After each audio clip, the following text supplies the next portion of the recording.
Lisa, oh, there we go. We are very lucky to have Lisa Dayan here with us today. She's a registered veterinarian technician who has been at the Forsyth Animal Hospital for the last 3.5 years. And is going to share a little bit with us about how the pandemic has affected both where she works, the community in terms of animals, and animals themselves, and answer any questions that you may have. So Lisa, I'm going to mute myself and turn it over to you. Okay. Thank you, Orly. Thank you, Savannah Jewish Federation, for having me today. And there are a lot of questions that are surrounding, coronavirus and animals. Things like, should I adopt a pet now? Of course you should. Can my pet get coronavirus from me? Well, unfortunately, yes, that's what the data shows. Can you get it from your pet? Probably not. And I'm going to talk about the science behind some of this. Just touch on it. I won't get too deep with it unless somebody asks me to. And then the one question, though, that I also want to address is, do we think, as the veterinary community, that the shelter in place is affecting our pet? And actually, it is. It is 100% affecting our pets. This is going to be the last thing that I talk about. Think of it kind of as a teaser for you to stay tuned. And it's very important. So, and like I said, before we really get into the subject, I want to talk a little bit about the science.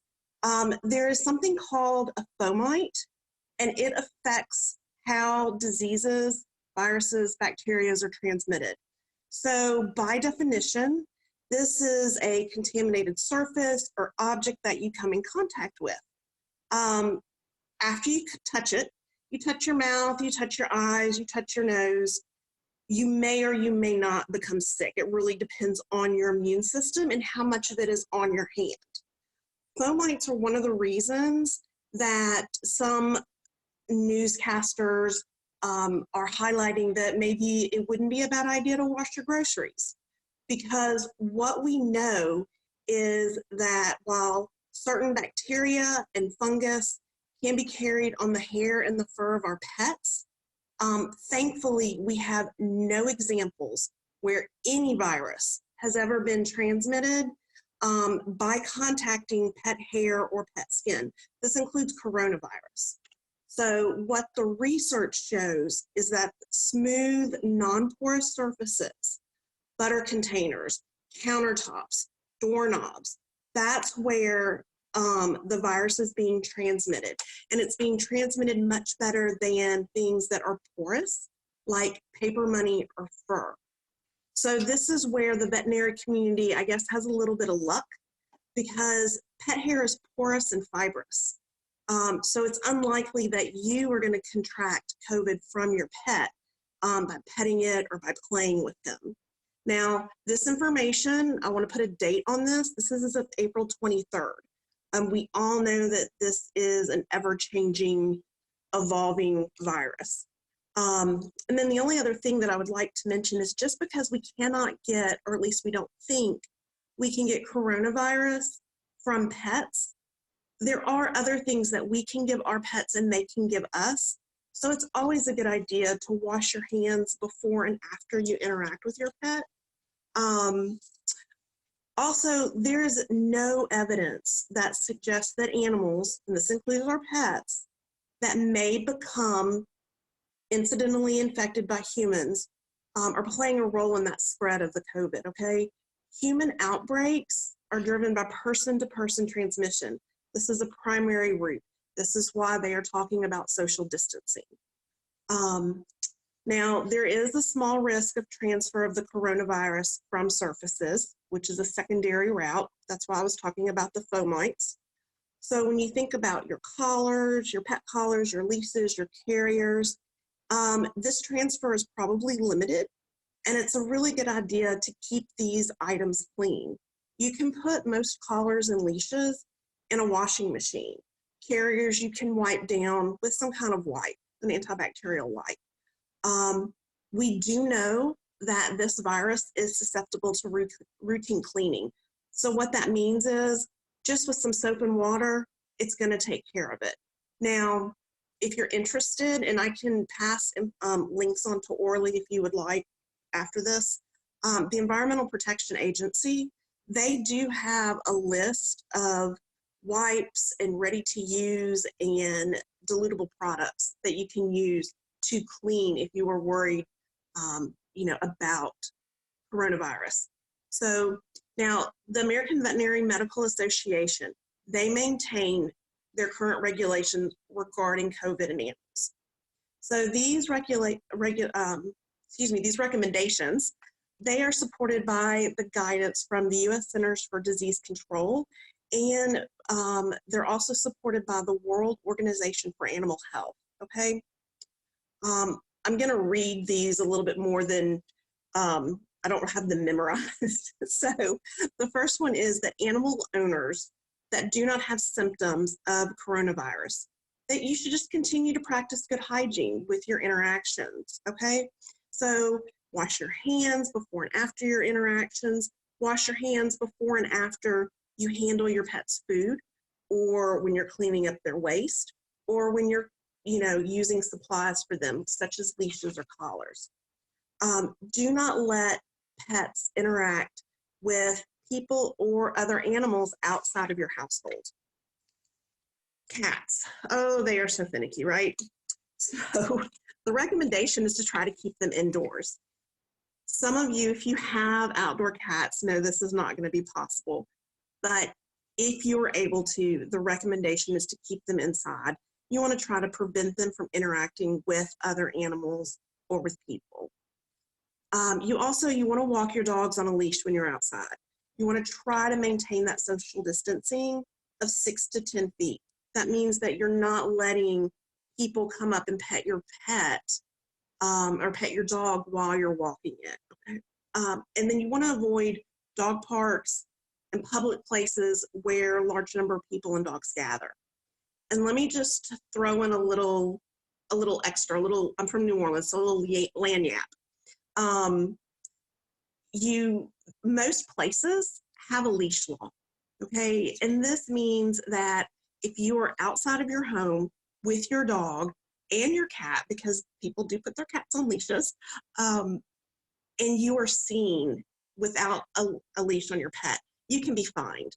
And the only reason I want to bring that up right now is because we are being regulated more. I don't know so much about Savannah, but certain areas, New York, California, you hear about people who are being fined for being outside without a mask.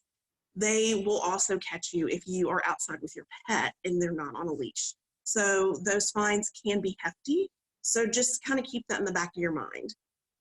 And then the other thing that the AVMA recommends is that until more is known about the virus, and those people who are ill with the virus really need to restrict their contact with pets and other animals, just as they would restrict their contact with other people.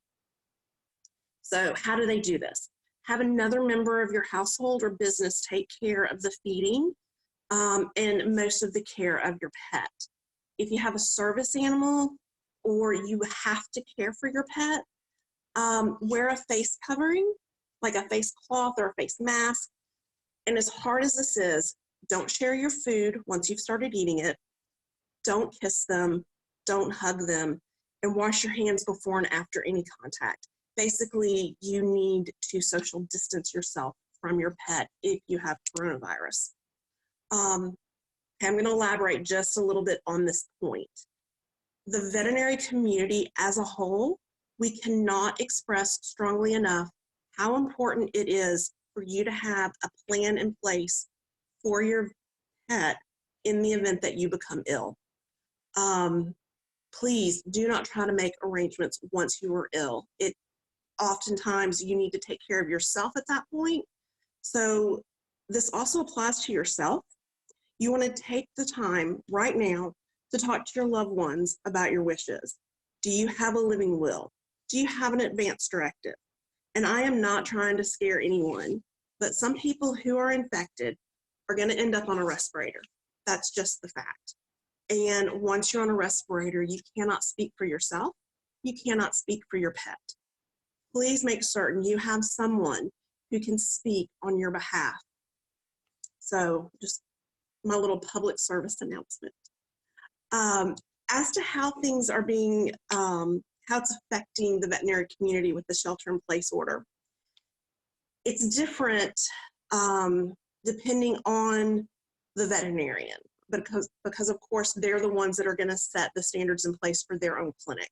Some of the practices here have shortened their hours. They're only seeing emergencies, and they're only seeing emergencies if it happens to be their client. So they won't see anyone who is outside of the practice.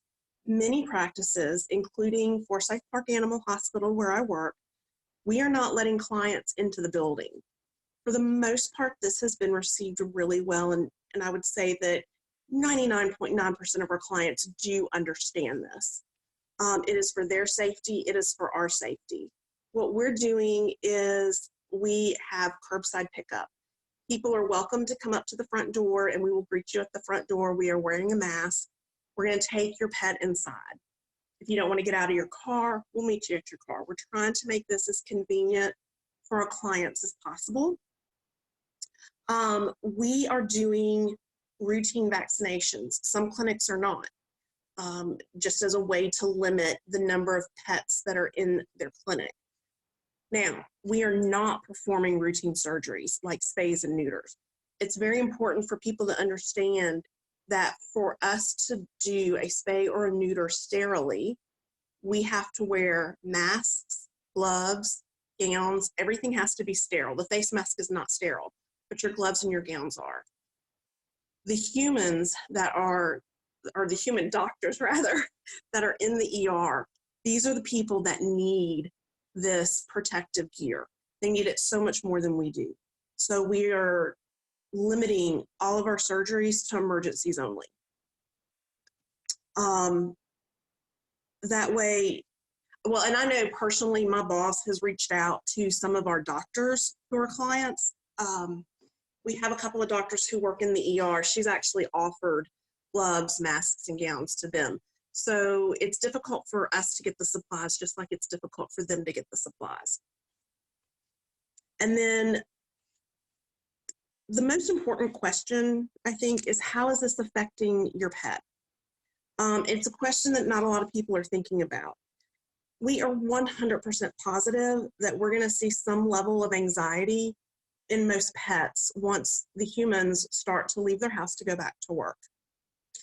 How are you going to know if your pet's having anxiety, right? So they may start chewing on shoes, rugs, furniture, other inappropriate items. Basically, they're going to start acting out. Cats might start sharpening their claws on furniture where previously they used a scratching post. Both cats and dogs might start leaving us those presents that we love, urine, poop, inside the house. And a lot of times with cats, they want us to make sure we find it. Animals are so smart. So cats are going to leave it on your pillow. It just, I don't know why, but they just want you to find it. And they know that if they leave it on your pillow, you're going to find it. Okay, very important. These are not acts to be punished. I cannot emphasize that enough. Your pet is telling you right now that it is upset and something is wrong. Your pet is trying to have a conversation with you. Punishment and negative reinforcement is only going to make it worse. So you want to start reintroducing routines that you had prior to the stay-at-home shelter. You're going to have to change the conversation that you're having with your pet. So your pet has to understand that you're not going to always be home. So activity, exercise, that is going to play a large part in reducing the anxiety of your pet. So for dogs, take them for a nice walk, 15, 20 minutes. Try not to let them sniff, okay? This is important. When you're doing a walk for exercise, you want it to be a walk for exercise. And remember that you are the one that gives your pet permission of when it can go to the bathroom. So try to do a brisk walk, like I said, 15, 20 minutes with your dog. For cats, get out one of those little $1.50 laser pointers. As smart as animals are, Cats just don't understand that they're never going to catch that little red dot. Let them play and flip in the air for, 15, 20 minutes, okay? Tire your pet out. Once you've tired them out, if you normally kennel your pet before you leave, go on and put them in the kennel. Then go and do something outside of the house without them. Let them start understanding that, again, you're not going to be home forever. And just remember, a tired pet is always a happy, relaxed pet. You also have to remember that animals have self-esteem. They have self-confidence. You want to try to boost that in animals, so you want to build their confidence. And one way to do this is through enrichment. So you can go to Amazon online or Walmart online or wherever you like to shop. You can actually get food puzzles for them. So when you feed them, they have to figure out how to get the food. You can also play hide and seek. If you don't want to purchase a food puzzle, play hide and seek with the food. You can hide it under like paper plates, paper bowls, something that they can tump over to get. You want to make them work for a reward. This is considered positive reinforcement. It's going to be the key in reducing anxiety in your pet.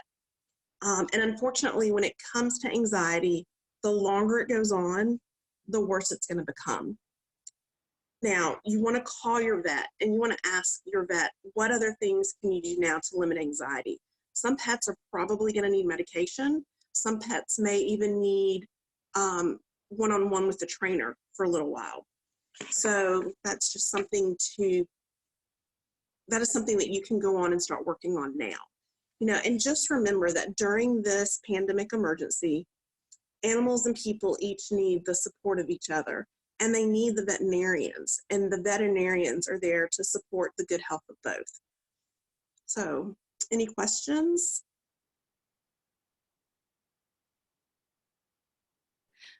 Sorry, my dog happens to be going crazy because the mailman just came.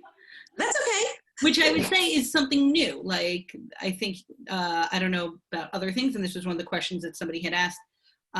Is it common, or what they have seen, is that their pets have gotten more territorial since this all started, because now all of a sudden their owner and their people are home all the time.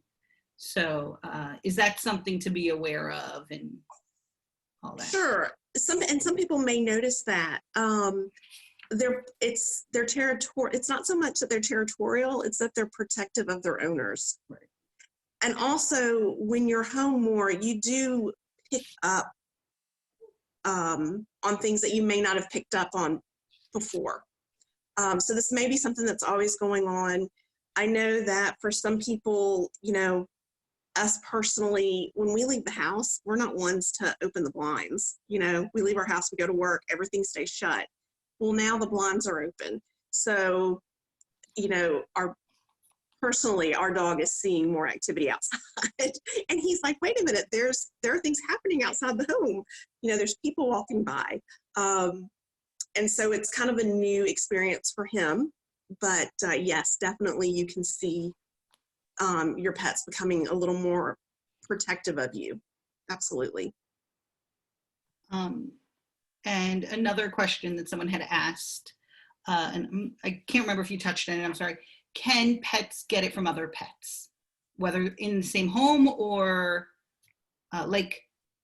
we've seen a lot of the pet daycare or puppy daycares are open for business. So is it safe to send your pet there? Can they get it from someone else, from another pet? So the American Veterinary Medical Association, this is coming from them, I'm not speaking personally to this, they do not recommend doggy daycare at this time. But there is no research there's no research out there to state whether or not pets can give it to each other.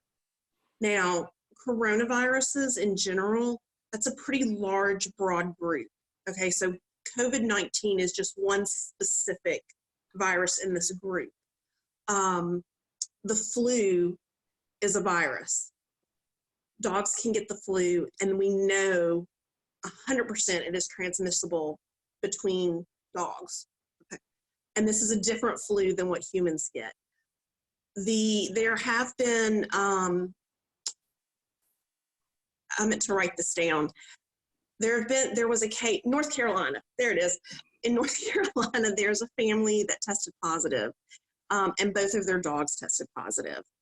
They do believe that the dogs got it from the owners. They don't think that one dog got it and gave it to the other owner. And gave it to the other pet. They think that the dogs got it from the owners. So and like I said, right now, there's just no research or science to back up that they can give this virus to each other. Thank you. You're welcome. Flo, go ahead. Just unmute yourself.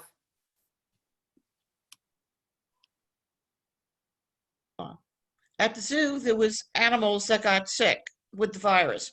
Now, how did that happen? Is that the workers there that gave it to the lions? You're talking about at the the Bronx? zoo. Yeah, the Bronx Zoo. Yes, they do know that the tiger that tested positive, the worker did have COVID-19. Okay. Unfortunately. And, I guess it's important to point out it's not just cats and dogs. We know that the human flu can be given to ferrets. Some people, pets come in all different shapes and sizes. It would not be unreasonable, since cats and dogs are catching this from humans, would not be unreasonable to make a leap that ferrets could catch it also. Now, I don't have any pets right now, but I have 9 bird feeders in my backyard. So those are my pets. And the birds go from feeders to feeders in different houses.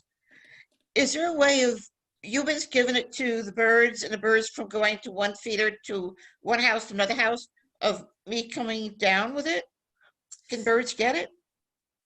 To my knowledge, no birds have tested positive for it. What I would tell you is just make sure you wash your hands before and after you fill your feeder. Mm-hmm. I think you should enjoy the birds. I love bird feeders. I had a cat. Both my cats have passed, Mm-hmm. but I had a bird feeder right on their window. That was Right. when I talked about enrichment. This is one of the ways that you can provide enrichment for your cats. Make them think they can catch those birds. But definitely don't stop feeding the birds if it's something you enjoy. Just make sure that you're washing your hands before you fill the feeder, and then make sure you wash your hands as soon as you come inside from filling the feeder. Okay, now what about the raccoon and squirrels? Because they also come by. Can they get the virus also? I don't know the answer to that. Okay. Raccoons are related They're rodents. to felines, Yeah. to cats, and some, and I'm sorry, I can't get into the genetics of that. I just know that there's a relationship there, because when we vaccinate pet raccoons, Mm-hmm. you use a feline, Okay. feline vaccines. Me personally, I'm not going to worry about a raccoon. I tell everybody, do not handle raccoons. Of course. You have to remember, raccoons carry rabies, especially in Savannah. Okay. We always have, you can look that up. That's something that you can Right. look up. You can just Google rabies in Savannah. So we know raccoons. I would worry more about rabies from a raccoon than I would about coronavirus. And the main reason I would worry about that more is if they become sick with rabies, they're going to approach you. They're going to be less, Right, I know. they'll be more fearless. Whereas if they get coronavirus, and we don't know if they can, unless they just get really sick from it, they're going to stay away just like they do now. So will the squirrels. There's not going to be any contact. And since we don't believe that you can really catch it from their fur, Mm-hmm. I would say that even if they can do it, unless you're doing rehab, we do have the Savannah Wildlife Rehabilitation Center here. So unless you're doing rehab with them, I would think you would be relatively safe from that route of transmission. All right. Now, the reason I asked is that he comes at night and tries and raises a feeder. So I've been taking the feeder down last night he came right after I took the feeder down. He was very upset. I'm But, sure he was. It's free food. Yes. You took his dinner. And again, that just goes, when you take the feeder down, you can bring Yeah. it inside and you can wash it if it's one where the food goes into it. Right. Well, I just leave the food in there and I put it in the bucket in the morning. I bring it back out because Okay. all the birds, eat off it. But yeah, I have wipes, alcohol wipes and all that I can use out there on the feeders, on the outside of the feeders. Well, and the other thing is you can use those alcohol wipes Yeah. to just pick the feeder up, have Yeah. it in your hand and just Mhm. grab the feeder, so that your hand's not touching it. Correct. We really don't advocate the use of gloves so much. Mhm. In this case, when you're working with wildlife and feeders, if you were, there's an argument for it there. But we don't advocate so much when clients ask us or they're telling us, oh, I went to the grocery store and I was wearing my gloves. We don't really advocate so much for that No. because you really need it's good hygiene. You need to wash your hands. Mhm. Okay. Thank you. Oh, you're so welcome. Lisa, thank you so much for doing this and for talking. That was great. I know that you answered some questions I had, as well as some questions that other people were like, I can't make it, but can you ask these and get me back the answers? Flo, thank you for sharing those questions. That was also very helpful. You, like you said, you work at Forsyth Animal Park Hospital. Are you seeing that people are not bringing their pets in or scared to bring their pets in because they're afraid of what's going on? Has your business been affected at all because of this? It is a client by client situation. And I'm not trying to avoid that. So our business, yes, it is. Some days we're really busy. Some days we're not busy at all. That does kind of go with this business. I was fortunate to actually be off today. And then tomorrow I'm only doing a half day because business is just waning just a little bit for today and tomorrow. We have one client so one of the joys of veterinary medicine, being in this profession, is for me, I really get to know clients. I know Orly knows this. I like to talk. I like to get to know people. So I really get to know our clients. And I'm not ashamed to say, and I tease my boss about this all the time, I sometimes get into trouble for talking to the clients too much because I delay them getting into the room for their appointment. So that's how much I like to talk to the clients. We have one client that cannot leave her house right now. She is incredibly immunocompromised, and we know that. Her doctors are recommending that she not bring her pets to us. They want to make sure she has absolutely no contact with anyone. So I know that people are bringing her groceries. She leaves the money under the doormat for them, and her daughter has been staying with her. There are other people that have told us, hey, I just started prednisone because they just went on, I'm immunocompromised, and that this is going to make me more immunocompromised. So we make sure, we were doing this anyway, but the longer this goes on, I guess the more rigorous we're getting. We always wear a mask if we're talking to a client. We're always talking to the clients outside. We're always maintaining, 6 feet apart. Some clients, which has been really hard, so some clients who will do anything for their pet, whatever is recommended, and we just had this yesterday, they just told us, I can't, I'm not working right now, and I know my pet is sick, but I just can't do it all.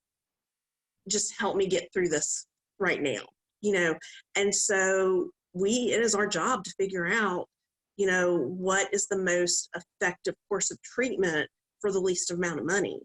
And that's not always easy to do. Sometimes, unfortunately, sometimes they need the more expensive medications. So that's where I'm really seeing it affect business, is that, if when you're out of a job, you have to, the priority has to be feeding your family. And we understand that. We would never, you don't judge. You cannot judge in this industry, because you see the love that people have for their pets, and they do what they can do. And then you have to leave it at that. Not, pets unfortunately are a luxury item, and sometimes it's difficult to afford that luxury. Did I answer it? Yeah, for sure. Thank you.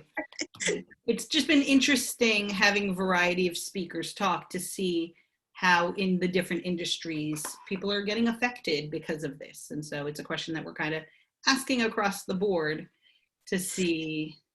It's ways that different, people don't think about. Yeah, it's different. They're not coming into the clinic, so we're doing histories over the phone. We're taking payment over the phone. After the exam is done, Dr. Metz gets on the phone and goes over it. Now, we're still seeing new clients.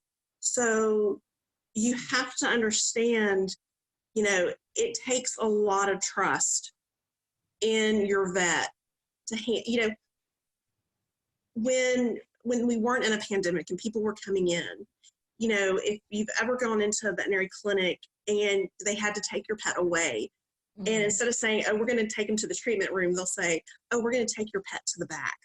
What's the back? What is that?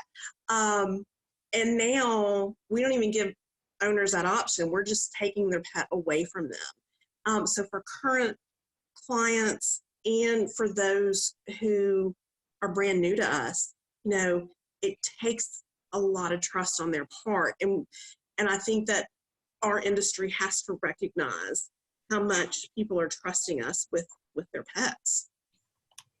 That's true. That's true. Thank you very much. Sure. Awesome. So Flo, do you happen to have any more questions? I just watched the pictures online of all my friends who have cats and they're working at home, and they call the cats their coworkers. And they said, my coworker's taking a break, but unfortunately it's on top of my computer. So, they can't work anymore. My daughter yesterday said she and her boyfriend were trying to do yoga, and I had to lock the cats in the bathroom because they wanted to get on the mat and all these kind of things. It keeps them amused, but still, I guess, can be frustrating at times. Because Well, cats think, yeah, that's the nature of a cat. They do not want attention unless you are busy doing something else. yes. Yeah. All right. Thank you so much, Lisa. I don't want to take up any more of your time. Enjoy the afternoon. Flo, thank you for joining us. To anybody watching on Facebook, we appreciate and hope that you learned something today and enjoyed the talk. Food for Thought is every Thursday, 1 o'clock, even virtually. Thanks so much and have a great afternoon. Thank you again. Bye. Bye. Hey, Orly, Yes. how I want to donate some money to the JEA, and I don't know how to do it right now. So if you can tell me. So I will get in touch with you offline. Yes, please. Fantastic. Thanks. Bye. Bye-bye.